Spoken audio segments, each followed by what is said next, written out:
समुंदर की वसी वसअत में समुद्री तूफ़ान कुदरत की ताकतवर क़ुव्वतों के तौर पर उभरते हैं जो कम फ़िज़ाई दबाव और तबाहकुन असरात की खसूसियात रखते हैं। गर्म ट्रॉपिकल पानियों से पैदा होने वाले इन घूमने वाले तूफ़ानों को ट्रॉपिकल या गैर ट्रॉपिकल समुद्री तूफ़ानों के तौर पर तकसीम किया गया है। अपनी तेज़ हवाओं, भारी बारिशों और तबाहकुन तूफ़ानी लहरों के साथ ये वो मंजर पेश करते हैं जो बहुत खौफनाक होता है और इसके साथ साथ ये इंसानी ज़िंदगी और माहौल के लिए ख़तरा पैदा करते हैं। एक साइक्लोन एक बड़े पैमाने पर घूमने वाला तूफ़ान है जिसकी खसूसियत इसके मरकज़ में कम हवा के दबाव से पैदा होती है। इसे समुद्री तूफ़ान या टाइफून के नाम से भी जाना जाता है। ये तूफ़ान शदीद बारिशें, तेज़ हवाएं और तबाहकुन तूफ़ानी लहरें ला सकते हैं जिससे बड़े पैमाने पर नुकसान हो सकता है और इंसानी ज़िंदगी को ख़तरा लाहिक हो सकता है। तूफ़ानों की मुख्तलिफ़ इक़साम हैं, हर एक की अपनी मुनफरद खसूसियात हैं।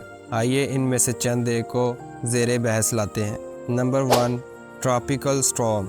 ये शदीद तूफ़ान गर्म पानी पर बनते हैं। इनको हवा की रफ्तार की बुनियाद पर मुख्तलिफ़ इक़साम में तकसीम किया गया है। मसलन समुद्री तूफ़ान टाइफून। ये समुद्री तूफ़ान गर्म समुद्री पानियों से अपनी तवानाई खींचते हैं और जैसे जैसे वो पानी के इस पार जाते हैं ताकत और शिद्दत हासिल करते जाते हैं। Number 2, extra tropical cyclone. ये ट्रॉपिकल स्टॉर्म के बिल्कुल बरअक्स हैं।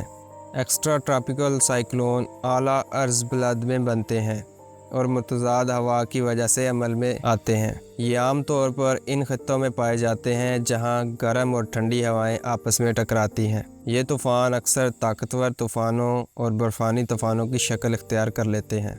आइए अब ये जानते हैं कि आखिर एक समुद्री तूफ़ान कैसे वजूद में आता है। ये सब गर्म समुद्री पानियों से शुरू होता है। आम तौर पर 27 डिग्री सेल्सियस से ज़्यादा गर्म पानी की वजह से ये वजूद में आते हैं। जैसे जैसे सूरज समुंदर की सतह को गर्म करता है ये बुखारात का सबब बनता है जो माहौल में गर्म नम हवा छोड़ता है। ये गर्म हवा बुलंद होना शुरू हो जाती है जिससे सतह पर कम दबाव का इलाका बनता है। जैसे ही गर्म हवा बढ़ती है ये ज़मीन की गर्दिश की वजह से घूमना शुरू कर देती है। ये गर्दिश कम दबाव के मरकज़ के गिर्द घूमने वाले पैटर्न की तश्कील का सबब बनती है और तूफ़ान की शक्ल अख्तियार करना शुरू कर जाती है। ये गर्म हवा बढ़ती बढ़ती मुख्तलिफ़ और बड़े बादलों की शक्ल अख्तियार कर लेती है और इस अमल में ये बड़ी मिकदार में तवानाई खारिज करती है। जैसे जैसे साइक्लोन ताकत हासिल करता जाता है ये समुंदर की सतह पर हरकत करना शुरू कर देता है जो कि मौजूदा हवाओं और माहौलियाती हालात से चलता है। गर्म पानी और नमी की मुसलसल सप्लाई फ़राहम करता है जो तूफ़ान को हवा देता है और इसे मजबूत बनने के काबिल बनाता है। तूफ़ान का रास्ता और शिद्दत मुख्तलिफ़ अवामिल से मुतासिर हो सकती है जैसे समुंदर के पानियों का दर्जा हरारत, हवा का दबाव और दीगर माहौलियाती हालात। आइए ज़िंदगी पर तूफ़ानों के असरात का जायज़ा लेते हैं। ये तूफ़ान इंसानों और माहौल दोनों के लिए तबाहकुन नताइज का बाइस बनते हैं। तूफ़ान के साथ चलने वाली तेज़ हवाएं दरख्तों को उखाड़ सकती हैं, बुनियादी ढांचे को नुकसान पहुंचा सकती हैं और बिजली की बंदिश का सबब बनती हैं।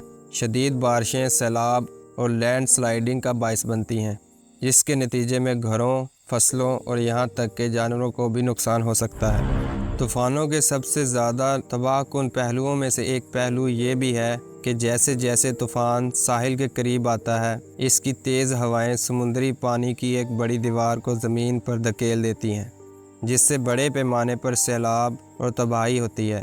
यह इजाफ़ा पहले से ही ऊंची लहरों के साथ मिलकर साहिली इलाकों को अपनी लपेट में ले सकता है और इसके नतीजे में लातादाद जानवरों और रिहाइश गाहों का नुकसान हो सकता है। तूफ़ान के कहर के पेश नज़र कम्यूनिटीज़ को इसके असरात को कम करने के लिए एहतियाती तदाबीर अख्तियार करनी चाहिए। इनके ख़िलाफ़ तूफ़ान से निपटने के लिए मनसूबा बंदी करनी चाहिए। इब्तदाई इंतज़ामी निज़ाम और लचकदार इंफ्रास्ट्रक्चर की तामीर इन ताकतवर तूफ़ानों से होने वाले नुकसान को कम कर सकती है। मज़ीद ये कि मौसमियाती साइंसदानों को तूफ़ान को वक्त पर ट्रैक करना चाहिए जो तूफ़ान के रास्ते में लोगों को अहम मालूमात फ़राहम कर सकते हैं।